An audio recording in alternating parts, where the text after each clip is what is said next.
Good morning বন্ধুরা, তোমরা সবাই কেমন আছো? আশা করছি সকলেই বেশ ভালো আছো। তো আমার গলার আওয়াজ শুনে তোমরা বুঝতেই পারছো, খুব কাশি হয়েছে, সর্দি হয়েছে, গলা দিয়ে বলতে আওয়াজই আসছে না। তো এখন বাজছে 8টা। আমার বেবি দেখো শুয়ে আছে। কালকে রাত্রে একটু ঘুমায়নি, আমাকে ঘুমাতে দেয়নি, পুরো রাত বলতে জেগেছিল, শুধু কান্না আর কি। তো যাই হোক, ব্লগটা এখন থেকে শুরু করছি, দেখতে থাকো অবশ্যই, শেষ পর্যন্ত ভালো লাগবে অবশ্যই তোমাদের। সে এখন দেখো আমার বেবি বলতে ঘুম থেকে উঠতেই পারে না, চোখ মেলতেই পারে না। এখন তো একটু দুলনাতে রেখেছি আমি।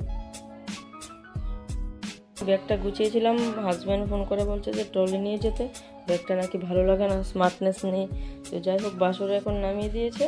তো এখন আবার ওই ব্যাগ থেকে এই ব্যাগ নিতে হবে, আমার কাজ বাড়লো, কিছু করার নেই। এই ট্রলি তো জায়গা হচ্ছে না, তাই একটা ব্যাগ নিয়ে নিচ্ছি। এত জিনিসপত্র বেবিকে নিয়ে যাচ্ছি ফার্স্ট টাইম, তো কিছু জিনিসপত্র তো হবেই।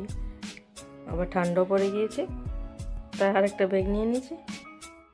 তো ফাইনালি আমি রেডি হয়ে নিলাম, তারপর বেরিয়ে পড়লাম। অটো বাড়ি থেকে নিয়ে নিয়েছি,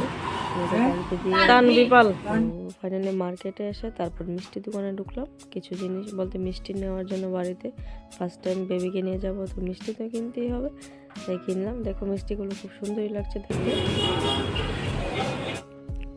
তারপর মিষ্টি টিষ্টি কিনে এসেছি, একটু স্টেশনারি দোকানে কিছু জিনিস কিনবো। তারপর ফাইনালি চলে আসলাম আমাদের বাড়িতে। এসে দেখো আমি তোমাদেরকে দেখাচ্ছি, আমার ওইদিকে রান্না করছে, আর দেখো আমার ব্যাগপত্রগুলো। তারপর আমার মা একটা খেলনা কিনেছিল বেবির জন্য, ওইটাই দেখাচ্ছে আমাকে।